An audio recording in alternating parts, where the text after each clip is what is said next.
Selamat pagi, siang, sore. Perkenalkan kami dari kelompok 6 akan mempresentasikan modul 6 yang berjudul Biodiversitas 1, Evolusi Biodiversitas.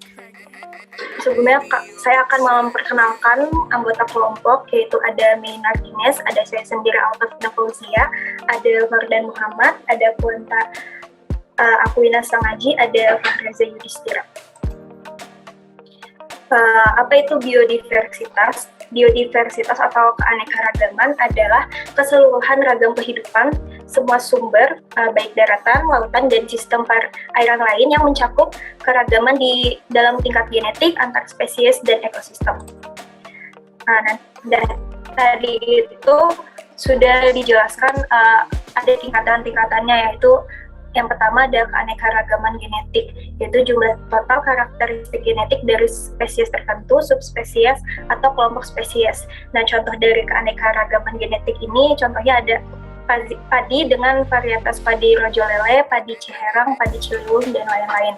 Kemudian ada contohnya mangga juga, yaitu varietas mangga rumanis, mana lagi, goler, ada mangga gedung juga. Kemudian kalau misalnya di hewan itu ada kucing Persia, kucing Sphinx, di sapi ada ras sapi Bali, sapi Madura, sapi Friesland, dan lain-lain. Kemudian yang kedua itu tingkat keanekaragaman spesies, merupakan total kekayaan jumlah atau richness dan kemerataan spesies. Nah, ada dua kelebihan, yaitu jelas dan mudah diamati, dan spesies dominannya itu paling melimpah.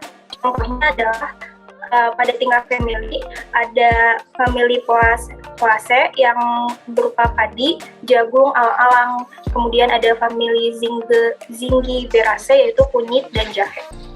Kemudian yang terakhir itu ada tingkat keanekaragaman ekosistem, yaitu mencakup keragaman tipe-tipe ekosistem beserta keseluruhan proses-proses di dalamnya. Jadi ekosistem ini merupakan komponen utama biodiversitas karena masing-masing ekosistem itu merupakan sumber keragaman genetik dan spesies. Contohnya adalah ekosistem hujan tropis, terus juga ekosistem gurun, dan lain-lain. Baik, selanjutnya telah dijelaskan oleh Vina, keanekaragaman hayati itu apa, biodiversitas itu apa gitu. Nah, maka dari sini timbullah pertanyaan bahwa apa sih yang menyebabkan bahwa keanekaragaman hayati ini, biodiversitas itu dapat selalu ada, dapat selalu berkembang gitu. Nah, jawabannya adalah adanya proses evolusi biologis. Nah, evolusi biologis itu apa? Evolusi biologis itu merupakan suatu proses di mana terjadi perubahan kehidupan di bumi dari waktu ke waktu melalui perubahan karakteristik genetik dari suatu populasi dari suatu populasi gitu, secara bertahap dan berkala. Perlu diketahui bahwa makhluk hidup yang ada pada saat ini atau nantinya gitu kan merupakan makhluk hidup yang berasal dari makhluk hidup sebelumnya atau pada generasi sebelumnya gitu. Dimana pada proses reproduksi atau mewarisi generasi ini terjadi perubahan-perubahan genetika yang menghasilkan ekspresi-ekspresi baru, di mana ekspresi-ekspresi baru yang muncul ini nantinya akan mempengaruhi kondisi suatu wilayah di muka bumi ini. Gitu. Nah, boleh lanjut? Nah, lalu evolusi biologis ini, karena dia merupakan suatu proses, maka terdapat beberapa faktor yang mempengaruhi proses evolusi biologis ini. Di antaranya ada mutasi gen, ada seleksi alam, ada genetic drift, dan juga dispersal serta isolasi geografis. Di mana keempat faktor ini tuh akan mempengaruhi perubahan spesies di suatu lokasi secara spesifik seiring berjalannya waktu. Baik, mutasi itu apa? Mutasi itu merupakan perubahan gen yang berada pada kromosom sel, di mana kita sebagai makhluk hidup atau organisme lainnya itu memiliki kromosom yang berisikan gen-gen yang membawa informasi yang nantinya itu akan diwariskan kepada generasi selanjutnya gitu. Nah, gen-gen yang membawa informasi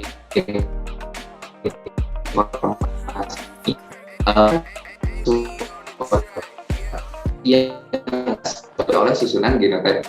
Nah, genotype ini membawa versi gitu. Jadi setiap genotype atau susunan genotype yang ada di susunan gen ini mengekspresi yang berbeda-beda, entah itu warna, entah itu bentuk.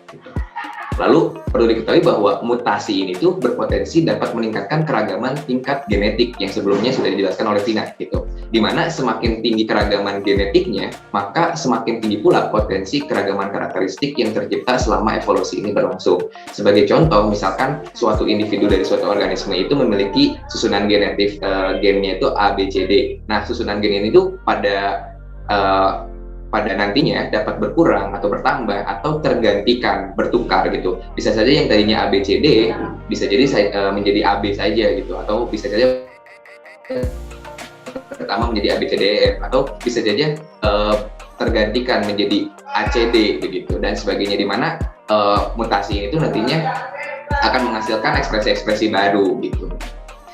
Baik, selanjutnya selain faktor mutasi gen, ada faktor seleksi alam, di mana seleksi alam ini merupakan proses yang menggambarkan bahwa tiap individu dari suatu organisme itu memiliki sifat genetik yang dapat meningkatkan kemampuannya untuk bertahan hidup dan menghasilkan keturunan.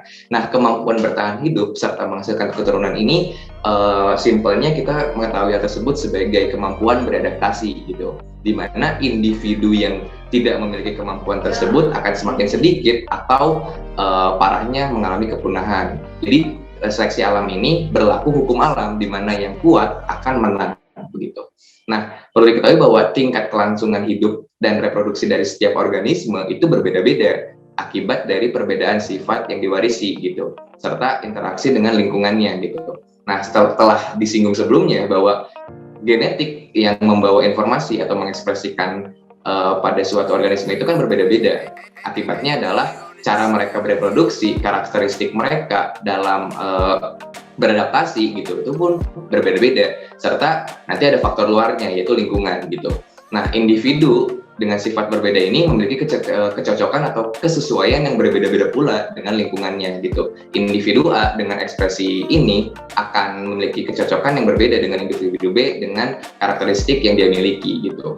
Nah, telah disinggung sebelumnya bahwa frekuensi individu yang mampu beradaptasi akan meningkat seiring berjalannya waktu, dan ini tentu saja masuk akal, di mana maksudnya organisme yang kuat akan lebih bertahan gitu.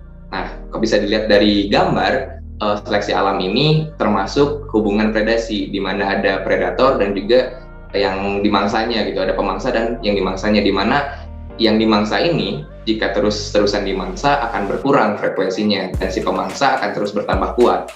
Lalu juga ada kasus di mana pernah diketahui bahwa spesies jerapah itu ada yang memiliki karakteristik leher pendek, di mana mereka tidak mampu beradaptasi karena tidak dapat mengambil sumber makanannya gitu. Akhirnya yang bertahan adalah yang berleher panjang. Lalu juga belajar dari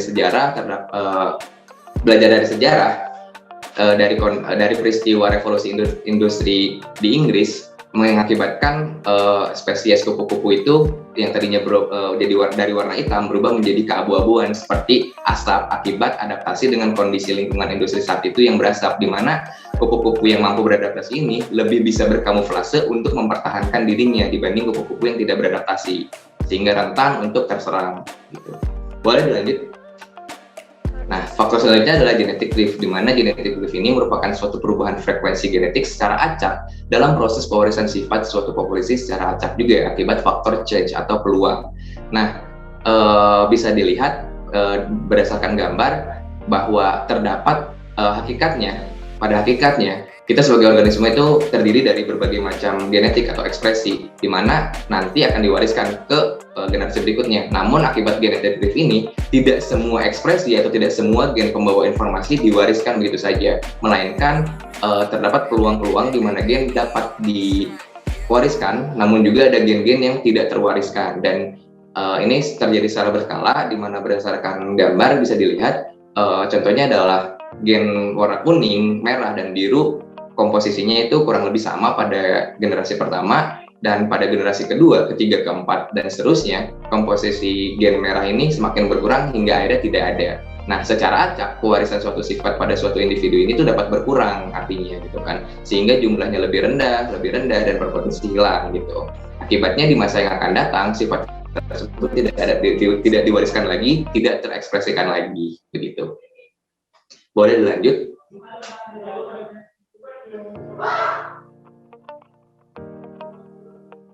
Faktor terakhir yang mempengaruhi evolusi biologis adalah dispersal serta isolasi geografis, di mana dispersal merupakan perpindahan dari daerah distribusi awal melintasi penghalang geografis, sedangkan isolasi geografis merupakan proses pemisahan populasi akibat adanya penghalang geografis tersebut. Nah, bisa dilihat nih berdasarkan gambar di mana spesies A dan spesies B itu mengalami isolasi geografis, merupakan mereka itu mengalami proses pemisahan populasi gitu akibat adanya penghalang geografis gitu kan.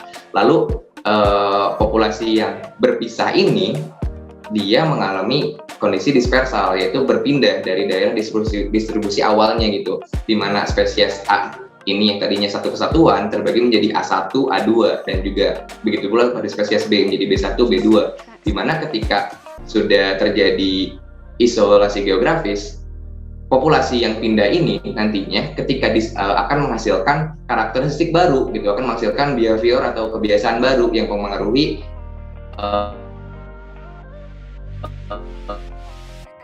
jalan hidup mereka gitu.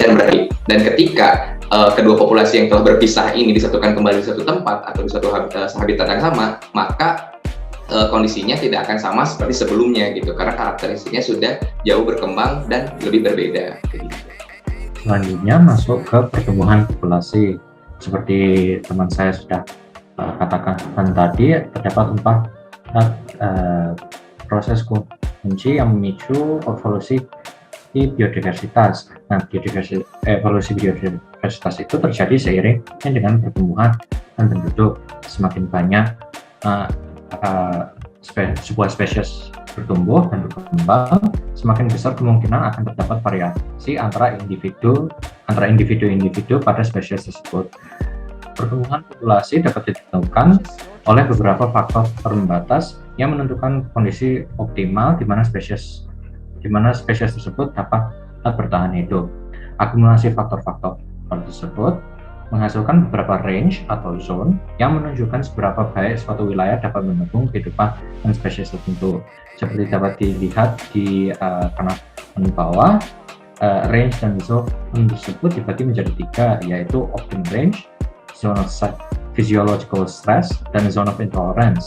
Pada kanan bawah dapat terlihat bahwa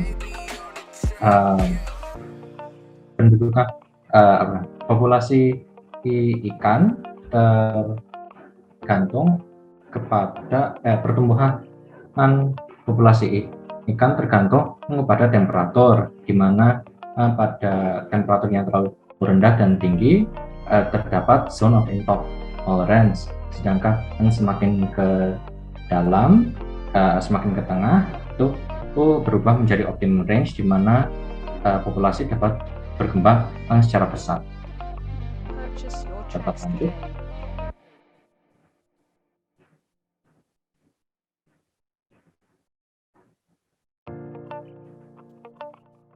Faktor pembatas pertumbuhan populasi dapat dibagi menjadi 8 faktor utama, yaitu cahaya, air, temperatur, ruang, nutrisi, ancaman, oksigen, dan salinitas.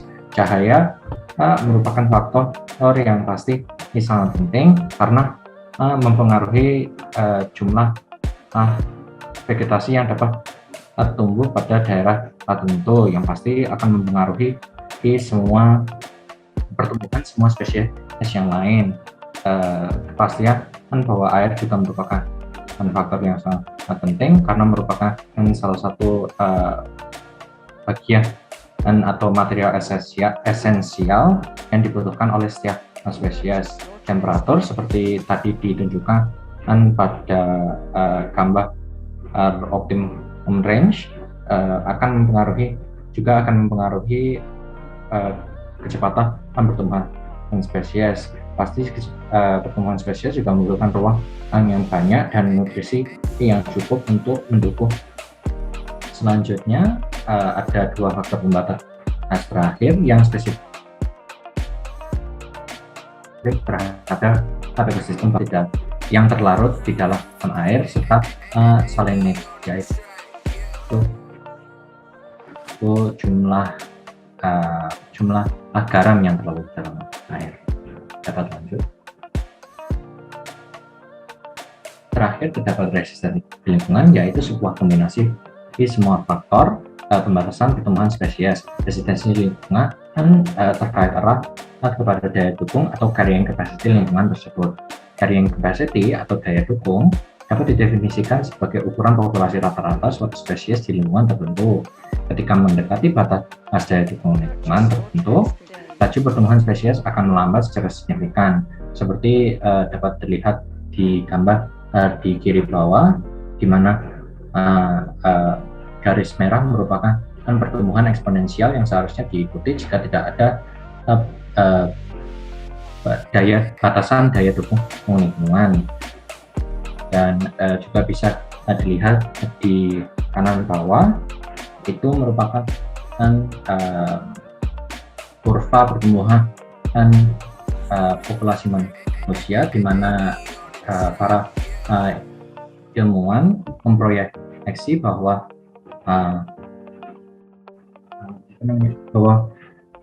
pertumbuhan juga akan melambat dan mulai mendatar pada tahun 2100. Ya, jadi kita masuk ke bagian interaksi spesies. Jadi interaksi spesies satu sama lain itu mempengaruhi dua aspek, yaitu pertama adalah penggunaan sumber daya dan ukuran populasi suatu spesies dalam ekosistem. Nah, si interaksi spesies ini tuh ada 5 jenis ya. Jadi ada kompetisi, ada predasi, parasitisme, mutualisme, dan komensalisme. Nah, jadi kita bahas dulu dari predasi. Jadi predasi itu dia terjadi ketika anggota satu spesies atau dia predatornya itu langsung memakan semua atau sebagian tubuh dari anggota mangsanya. Jadi bisa dilihat di gambar itu dia kayak ada harimau sebagai predator, dia memakan mangsanya yaitu zebra. Terus ada parasitisme, jadi dia itu terjadi ketika salah satu organisme, si parasitnya itu tuh makan pada organisme lain atau inangnya. Nah, dia itu biasanya hidup pada atau di dalam inang tersebut. Contohnya itu kutu yang memakan darah inangnya. Boleh lanjut. Lalu ada mutualisme. Jadi mutualisme itu dia interaksi yang menguntungkan kedua spesies. Dia caranya itu dengan saling menyediakan sumber daya. Contohnya itu lebah, dia ngisep nektar, dia itu membantu dalam proses penyerbukan bunga.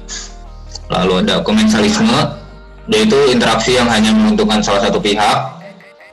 Ya, dengan contohnya itu bisa dilihat, ikannya itu memakan organisme yang menempel pada tubuh penyu.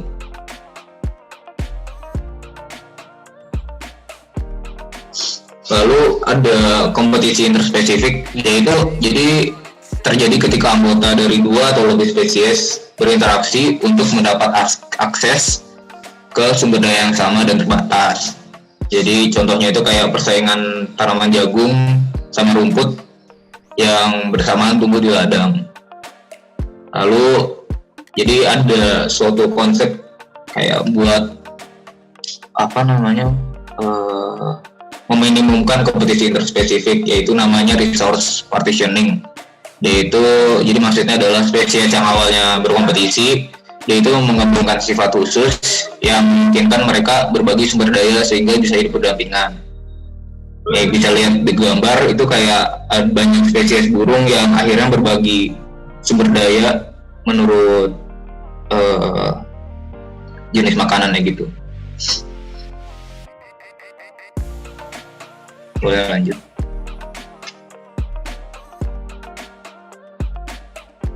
Nah, jadi itu kita masuk ke bagian interaksi spesies dan tren populasi.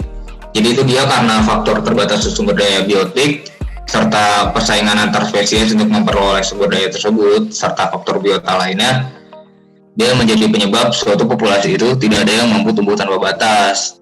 Nah, apa sih artinya? Jadi artinya itu adalah jumlah individu dalam suatu populasi itu tuh dapat meningkat, menurun ataupun sama. Dan melalui proses suksesi ekologi, struktur dan komposisi ekosistemnya itu akan terus berubah.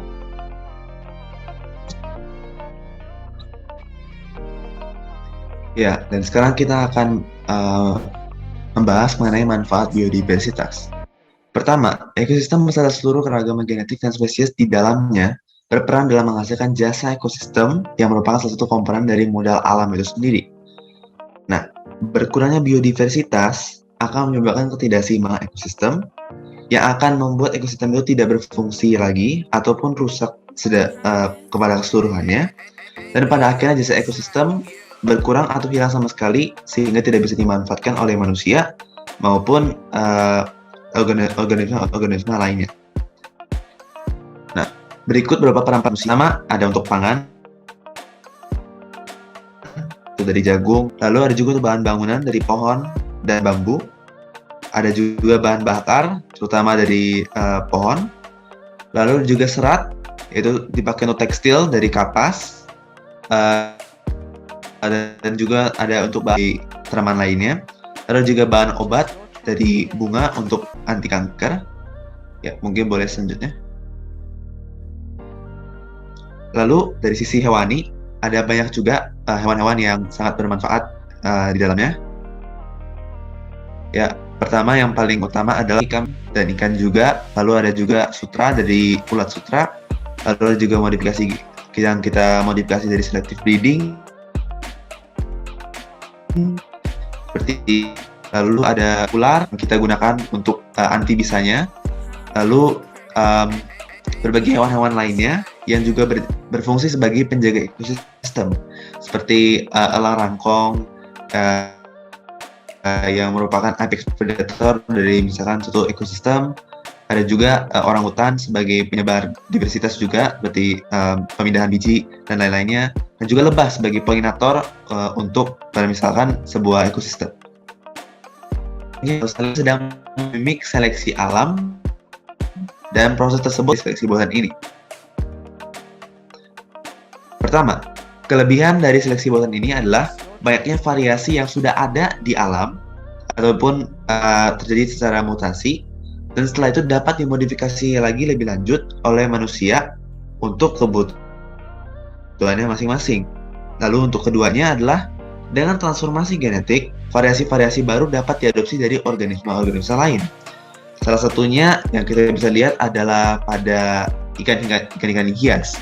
Banyak yang misalkan emas dengan ikan-ikan lainnya untuk mendapatkan pola atau bagian tubuh yang diinginkan. Lalu kita bisa lihat dari sisi kekurangannya. Kekurangan yang paling utama yang dihadapi oleh seleksi buatan ini adalah harusnya human interaction, yaitu harus terus dijaga dan dimonitor oleh manusia sendiri. Karena sebagian besar atau bahkan bisa dibilang 85% dari setiap artificial selection ini tidak bisa bertahan hidup di alam liar atau bahkan ditinggalkan tanpa bantuan manusia sama sekali, karena harus dimonitor oleh manusia. Salah satu beberapa contoh yang bisa dilihat adalah pertama, sayap pemerah.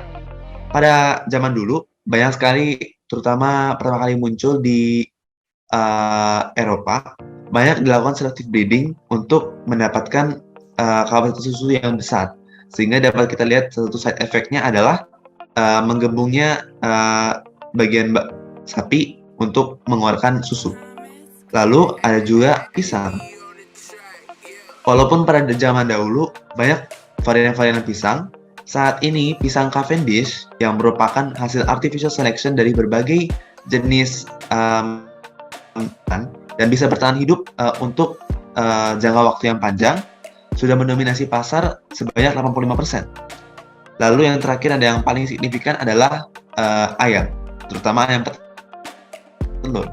Ayam petelur ini pada awalnya sekitar tahun 1900 sampai 1920 berkisar sekitar memiliki 80 sampai 150 telur per tahun. Tapi untuk sekarang dengan modifikasi dan artificial selection yang lebih bagus, kita dapat membuat sebuah ayam petelur yang bisa menghasilkan 280 telur per tahun. Selanjutnya, begitu untuk topik kami dalam modul 6. Terima kasih telah mendengarkan presentasi kami dan ya, terima kasih.